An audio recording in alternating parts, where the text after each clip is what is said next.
Okay, so we're back to, remember these little guys? So we're going to attach these right about like this, okay?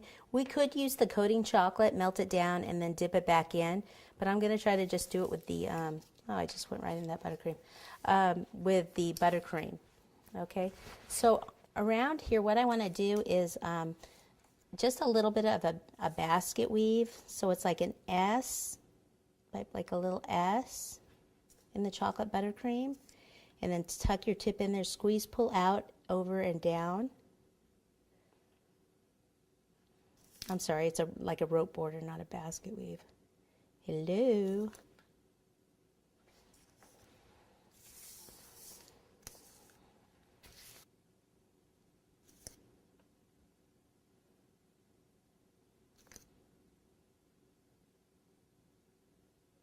And just end it by kind of tucking it in there. And that, where we ended it there, we'll go ahead and we'll take this and we'll kind of stick it right about there. Just kind of stick it on. And then we can take some of that 233, that grass tip, and kind of squeeze and pull out.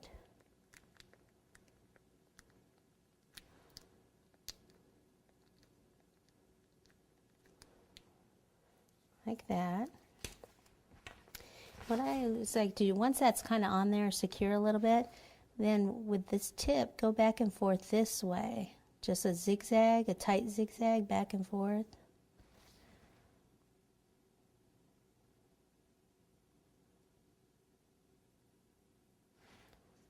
And you can do the other side too if you want, but we're just going to have the front be over here.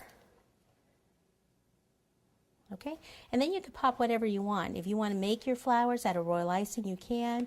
If you just want like the little sugar eggs and things that you buy, like this, if you want the real easy way out, maybe a couple of flowers on there.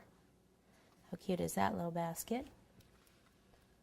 Okay, or you can do totally simple. Let me go ahead and pipe the basket part on, and then I'll show you a couple other things.